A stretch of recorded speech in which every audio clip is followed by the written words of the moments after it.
Y ese es otro argumento que se tiene para seguir insistiendo en la absolución del problema, ¿no? Miren, entonces lo que tenemos en una audiencia temática es la presentación de los peticionarios, 15-20 minutos, la presentación del Estado, 15-20 minutos, el mismo tiempo, y luego, si la comisión lo estima pertinente, la comisión pregunta. Le pregunta. Y le puede preguntar al Estado como a los peticionarios. Puede hacer una pregunta para que respondan los dos. ¿Ya? Entonces vamos a ver un par de preguntas que se realizaron allí.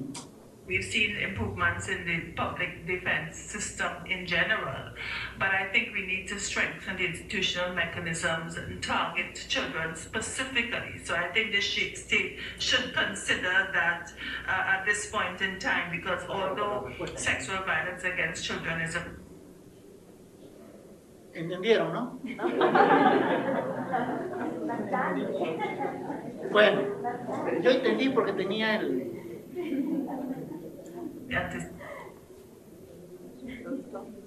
Anticipated, I will give you 6 minutes to respond, petitioner's time.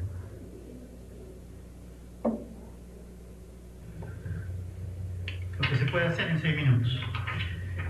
En principio, sobre la discrepancia en las cifras nuestras están tomadas del Observatorio de Criminalidad del Ministerio Público, son oficiales. Las obtuvimos vía Ley de Transparencia y Acceso a la Información Pública. Había, pues, evidentemente, información diferente, ¿no es cierto? Y el propio Estado decía que había esto y nosotros decíamos que había mucho más.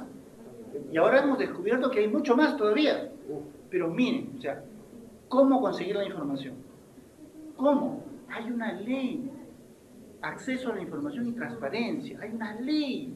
Entonces, una ley donde uno le puede decir, ¿no? A ver, señores del Ministerio Público, necesito saber cuántas denuncias por violencia sexual hay en el Perú. Y puedo decirle, quiero que usted me diga cuántas denuncias ha habido entre el 2000 y el 2015. Y quiero que me dé por año. 2001, 2002, ¿cuántas por año? Y quiero que me diga de esas, cuántas fueron contra adultos y cuántas fueron contra niños, niñas y adolescentes. ¿Ya? Y quiero que me diga, que me establezca un rango. ¿Cuántas fueron a niñas hasta los 10 años, de 10 hasta los 13 y de 13 hasta los 17? Para ver, dentro del problema de los niños, niñas y adolescentes, dónde está enfocado además el tema, ¿no es cierto?, el mayoritario, ¿no? Y puedo pedirle que me dé también cifras por género. ¿Género? ¿Sexo? Que me diga cuántas víctimas son mujeres, cuántas víctimas son hombres. Y quiero que me dé las cifras de los victimarios, también, por año. ¿Cuántos victimarios? ¿No? Y quiero que me dé la relación de parentesco, si la había, entre la víctima y el victimario. Todo eso se lo puedo pedir. Todo eso se lo puedo pedir. Y si quiero, se lo puedo pedir no solo la cifra general anual. Quiero que me lo dé departamento por departamento. O puedo pedírselo directamente por one. Todo eso por one. ¿Ya? ¿Ya? Y tienen que dármelo en 7 días. Me lo dan. ¿No es cierto? Podrían decir, bueno, tenemos esto y te lo damos. Ah, ya.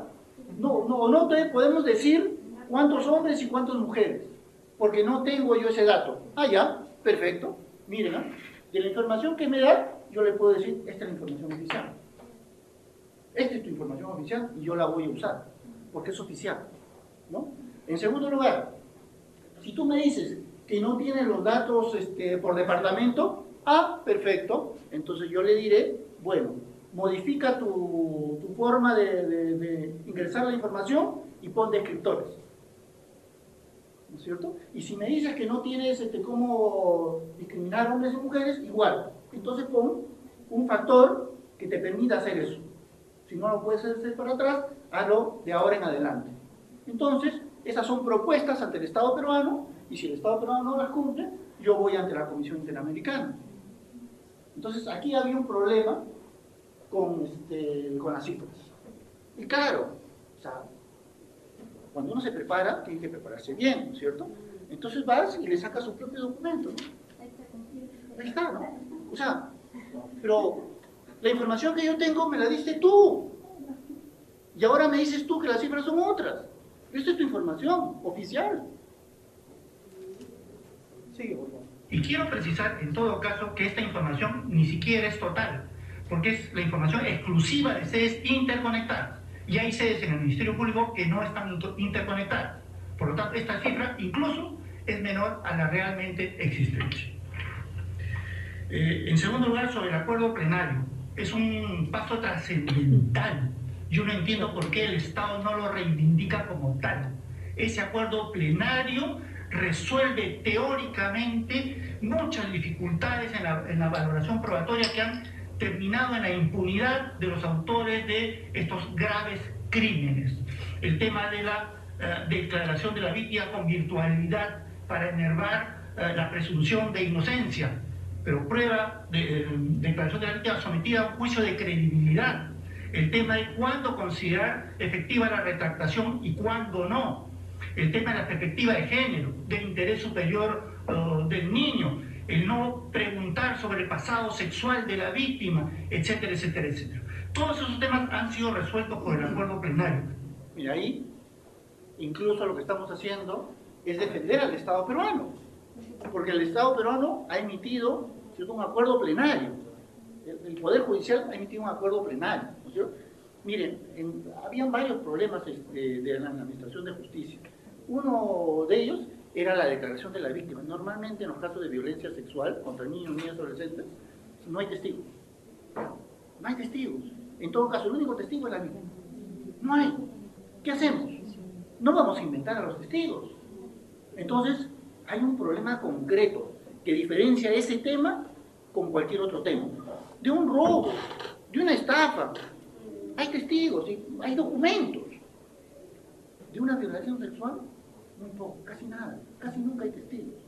Entonces, el único testimonio que vas a lograr es el testimonio de la víctima. Tienes que valorar ese testimonio. Tienes que darle un valor especial, específico. Y en el Perú, ¿no es cierto?, a la víctima la llevan por acá, la llevan por allá, le hacen una declaración aquí, una declaración allá, mañana también. Van a donde el médico legista, y el médico legista, solo, en vez de solo mirar a la víctima, te toma declaración y toma sus apuntes acá. Y claro, y luego dicen, miren, perdón, miren, esta es una primera declaración, esta es una segunda declaración, hay contradicción.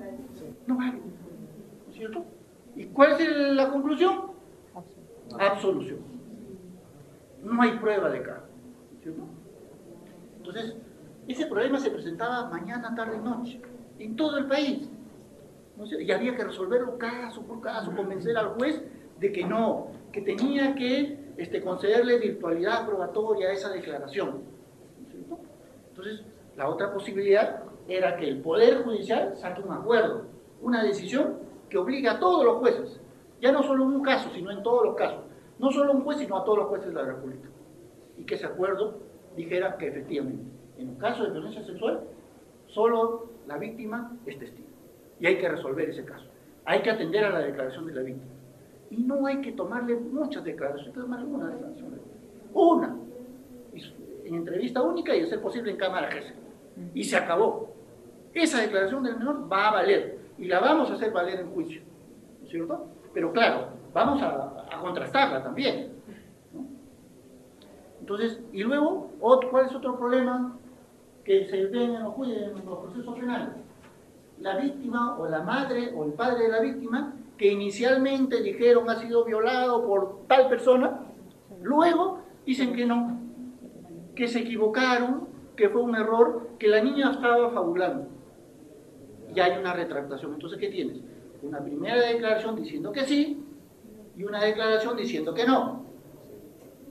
Entonces no vale. La idea general básica de los jueces era, bueno, una anula a la otra. No hay prueba, ¿no es cierto? Y podías tener incluso una declaración de la víctima y otra declaración de la madre, contrapuesta. ¿No es cierto? La interpretación general básica era que una anulaba a la otra. Uno decía que sí, otro decía que no, entonces hay duda. ¿No es cierto? Ahora lo que se ha dicho es que cuando hay dos declaraciones le podemos dar valor a una de ellas, pese a que hay otra en contrario. Incluso, si hay dos declaraciones de una misma persona, hay que darle valor probatorio a cualquiera de esas dos declaraciones, la que sea más creíble. Entonces, si hay una primera declaración de una víctima donde dice, sí, efectivamente pasó en tal lugar y me llevó a tal lugar, y en ese lugar, ¿qué? Y en ese lugar había un crucifijo, había un cuadro de tal o cual cosa, la pared era de color verde, o había un ropero que estaba roto, no sé, algo así. Y tiene una segunda declaración donde dice, no me llevó, no fue él en todo caso, fue otro. Entonces, y luego, un juez atento, digamos, hace una inspección ocular, llega al lugar primeramente descrito y encuentra algo, ¿cierto?, que corrobora la primera declaración. Efectivamente, la casa era de tal característica, el color era así, existió el mueble que inicialmente se describió, etc. Yo, juez, ¿cuál declaración voy a valorar?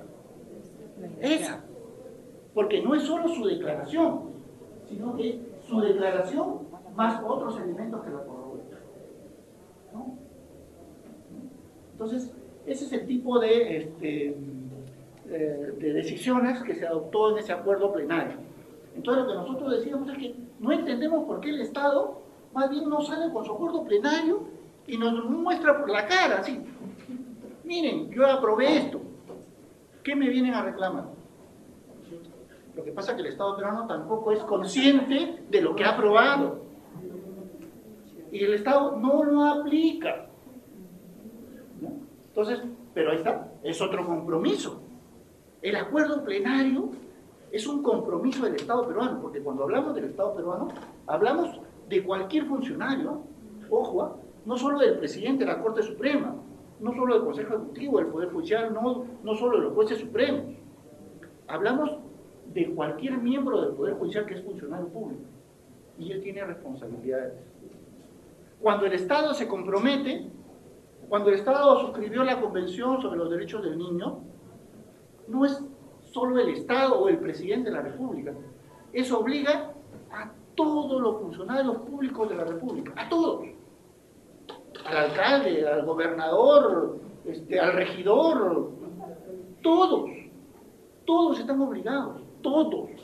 O sea, yo puedo ir donde el alcalde, donde el regidor y decirle, oiga, la Convención de los Derechos del Niño, y el alcalde no me va a decir, eso es para el Estado, yo no, eso es para él, Entonces, cuando tiene que decidir sobre el presupuesto, tiene que considerar al niño, niña y adolescente, porque es un compromiso internacional, y es un compromiso del Estado. Y ese compromiso vale para el gobierno central, para el gobierno regional, para el gobierno local, para todos los funcionarios.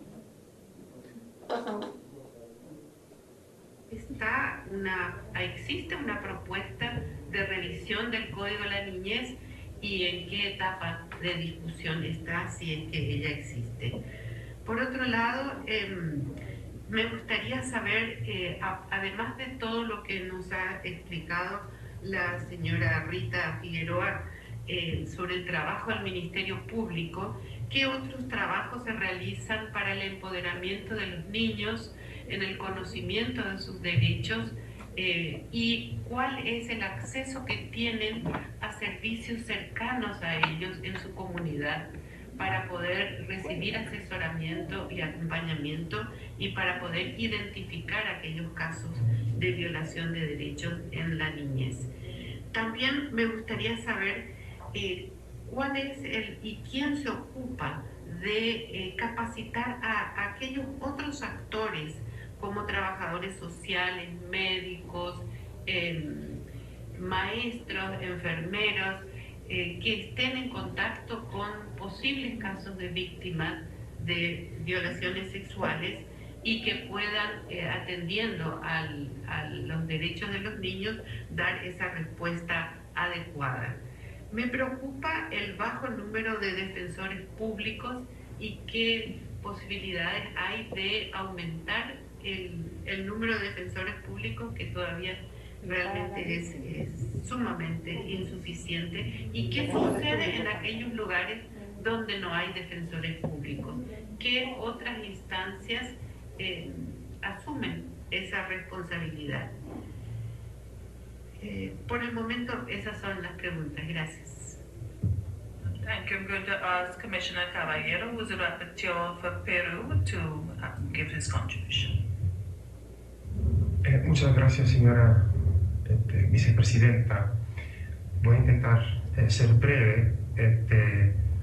Una preocupación que tenía para dos partes, la discrepancia en las cifras. Si entendía bien, estaba hablando de 9.000 aproximadamente denuncias y aquí estamos hablando de 60 y pico mil. Entonces quisiera saber cuáles son las fuentes, por qué hay tanta diferencia.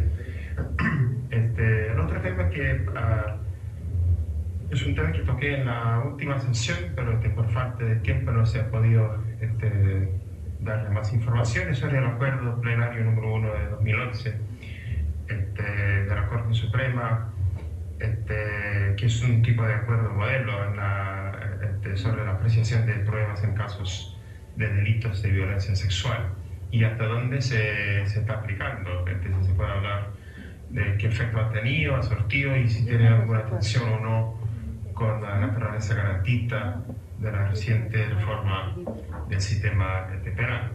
Y como última pregunta, y mi colega Rosa María, que es muy experta en este tema, yo creo que ha tocado, pero más específicamente, preguntaría sobre la capacitación de los médicos y las médicas legistas para recoger y preservar pruebas en el tipo de delito que estamos hablando de naturaleza de violencia sexual. ¿Qué programas hay para capacitar a ese sector? Preguntas centrales, ¿ven? Y el Estado tiene que responder. Y tampoco es que los miembros de la comisión se van a dejar embromar por cualquier declaración general. Porque, ojo, además, después de esta sesión hay seguimiento. Y el Estado peruano, o sea, no solo va a ser cuestionado porque la Convención de los Derechos del Niño, porque la Convención Americana de Derechos Humanos dice tal o cual cosa y ya estableció obligaciones. El Estado, al responder, está diciendo qué tanto está cumpliendo, qué tanto no está cumpliendo. Y evidentemente hay un compromiso, está implícito, de cumplir con aquello que está en falla. Pero además está dando detalles y va a decir que va a trabajar estos temas y va a resolverlos y va a convocar y etcétera, ¿no es cierto? Y los comisionados preguntan sobre cuestiones importantes, centrales, y tiene que haber una respuesta del Estado. Y lo que no se contesta en ese momento se tiene que responder después, ¿no es cierto? A ver si nosotros por última vez, córralo un poco más, a ver si...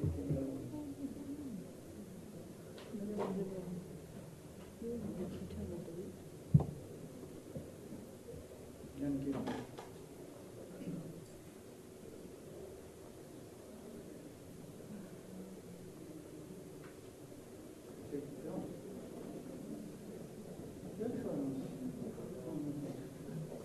Bueno, a ver, ¿algún comentario, alguna sugerencia? ¿Qué les pareció lo que hemos visto? A ver, ¿pensaban que era así? Sí. Tendría que tener una preocupación, no sé si ellos pusieron plazo, por ejemplo, al Estado. En el caso de los juzgados especializados, comisarías especializadas y fiscalías especializadas, por ejemplo, no existen. Al menos acá en Huánuco no le existen. Fiscalía civil y de familia. Igualito los juzgados y también las comisarías, justo hicimos una supervisión de personas supervisoras y comisarías en la región Huánuco y ningún personal sabía cuáles son los derechos del niño y adolescente, por ejemplo. No lo conocían, ni siquiera sabían que existían.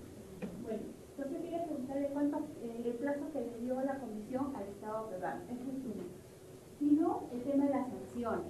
Porque es cierto, hablamos del Estado, pero por ejemplo cuando aterrizamos en los gobiernos locales, obviamente un alcalde, de por sí los temas de gobernabilidad es complicado, y hablar del tema de infancia, Dios mío, pero ellos es todo un mundo.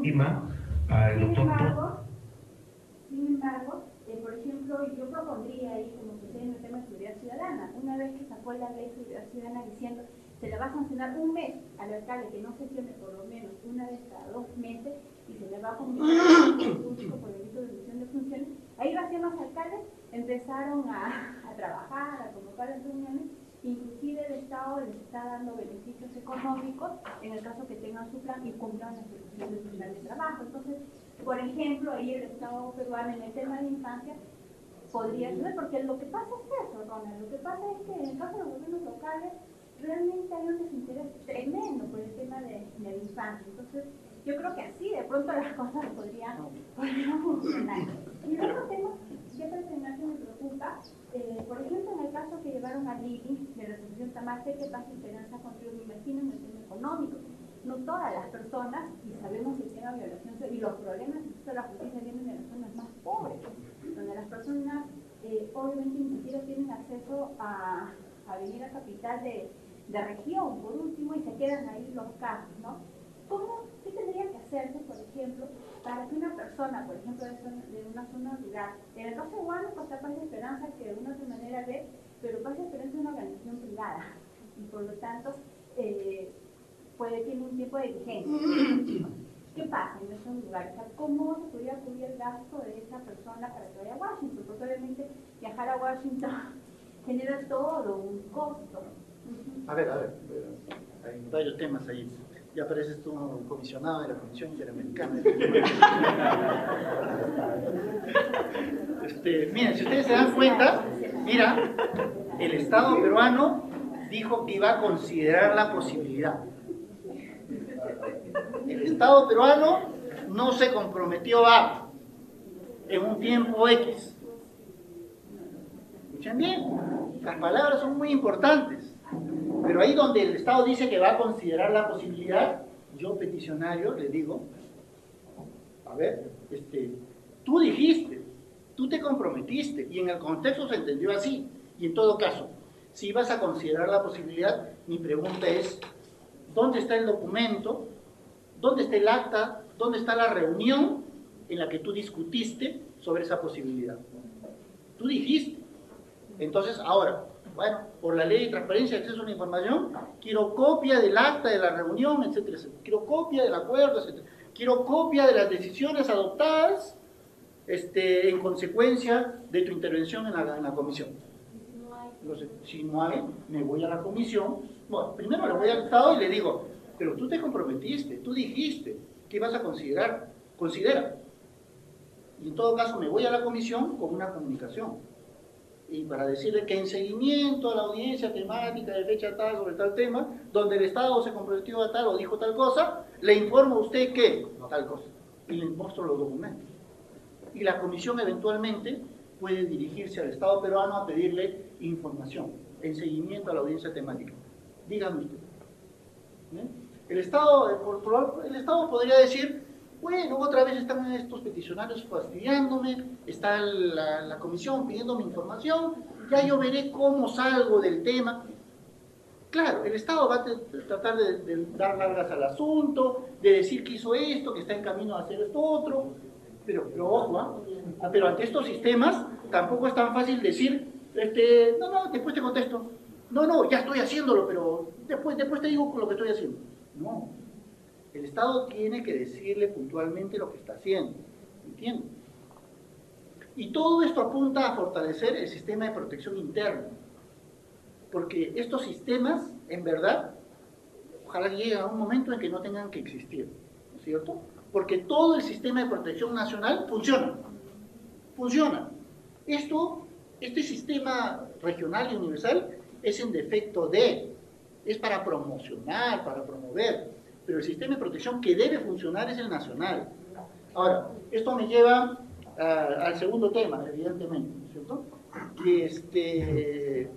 Que dado que estos compromisos deben ser ejecutados, implementados, no solo por el Estado central, sino por los gobiernos regionales y locales, entonces, claro, o sea, hay que encontrar las fórmulas no solo para invitar al Estado a tomar medidas, sino que hay que hacer valer, digamos, las consecuencias jurídicas de no tomar acciones.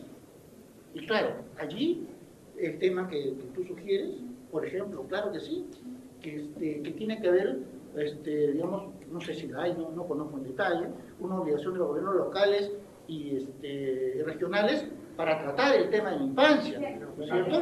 Tiene que haber, y tiene que haber además una consecuencia, pues, porque si hay un compromiso para hacerlo, no solo depende de la buena o mala voluntad del funcionario público, es un compromiso del Estado. Y ese funcionario le está generando responsabilidad al Estado peruano. Yo podría, ¿cierto? Yo podría, agotada vía interna, irme a la Comisión Interamericana de Derechos Humanos o al Comité de Derechos del Niño y decirle que en Huánuco, ¿no es cierto?, el gobierno local o el gobierno regional no está aplicando las medidas en favor de la protección o promoción o de inversión en favor de la niñez. ¿Y eso va a generar responsabilidad del funcionario público de Huánuco? No. ¿Eso va a generar responsabilidad del gobierno local? No. ¿Eso va a generar responsabilidad internacional, digo, no? ¿Del gobierno regional? No. Eso origina responsabilidad del Estado peruano. Entonces, no todos los casos pueden llegar. Hay que saber, digamos, o sea, hay que litigar a nivel interno y hay que presentar el problema en el sistema interamericano. Podemos presentar varios casos, pero esos casos tienen que ser representativos y, en todo supuesto, la comisión, el Comité de los Derechos del Niño, tiene que tener la suficiente convicción y coherencia para saber. Si yo tengo aquí un problema con un menor de edad, ¿no es cierto?, que me cuenta toda su tragedia, ya no solo de la agresión, sino de los problemas de acceso a la justicia, yo Corte Interamericana de Derechos Humanos, o yo comité, tengo que, ¿cierto?,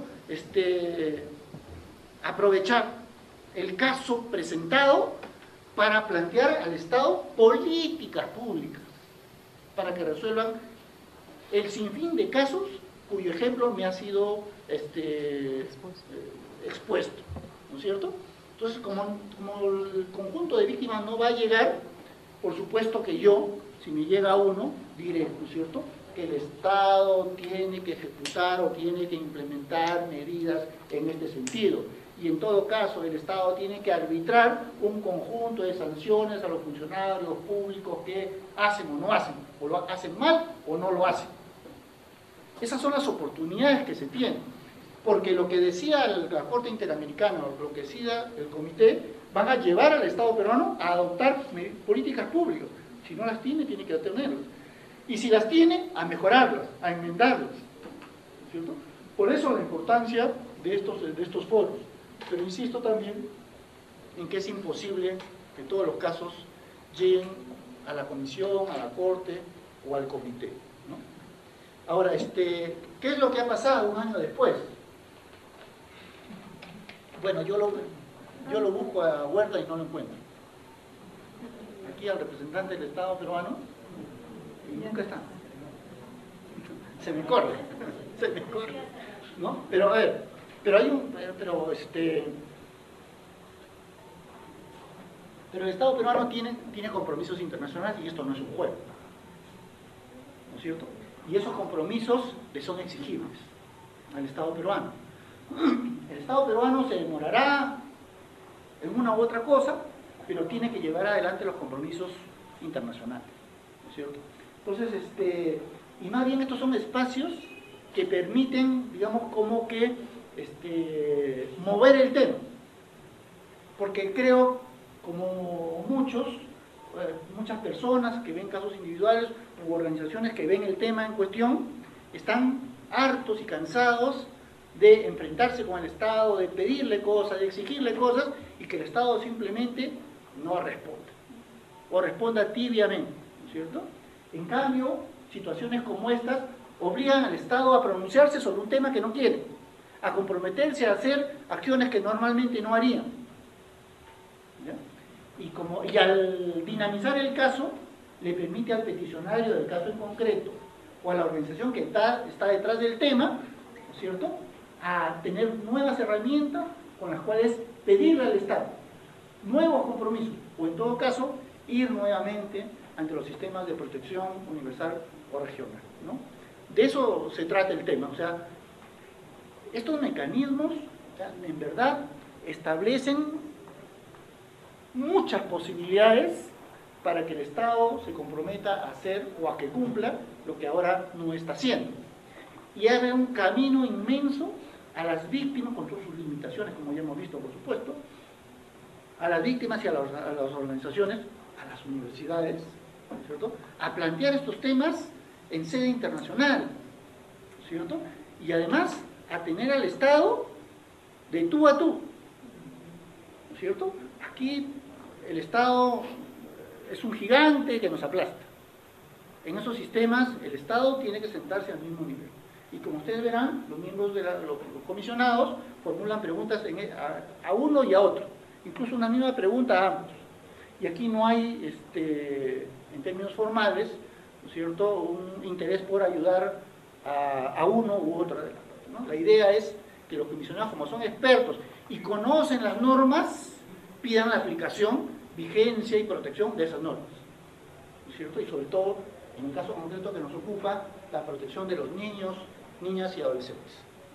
Sí. Un comentario bastante rápido. Cuando los fragmentos del video, el representante del Estado, como todos los funcionarios del Estado, dijo: nos reuniremos dentro de los próximos meses con la sociedad.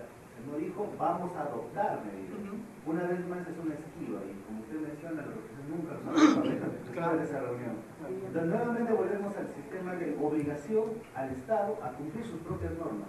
Incluso un comentario, creo que relacionado al tema, hace poco me acabo de leer un oficio del Instituto de Medicina Legal que le ha quitado una herramienta a la Fiscalía, que es la entrevista única.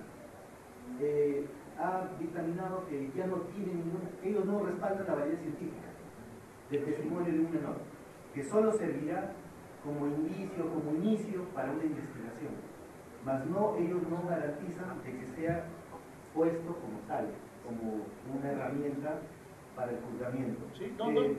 Sí, a nivel nacional. El jefe es Guino Dávila. Dio un oficio donde él decía que en base a los aspectos científicos y la opinión de múltiples autores, expertos, será que la entrevista única solamente tendrá validez cuando el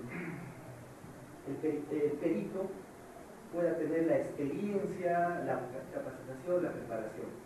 Eso quiere decir que el Instituto de Medicina Legal, bueno, pero a ver, para empezar. Ya sacó él a nivel nacional.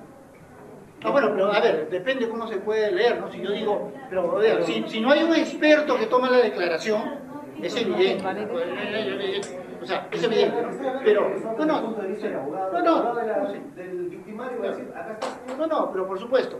Pero, es una herramienta menos que quita. Pero entonces el Ministerio Público estaría admitiendo que no tiene personal experto capacitado y está generando una responsabilidad internacional.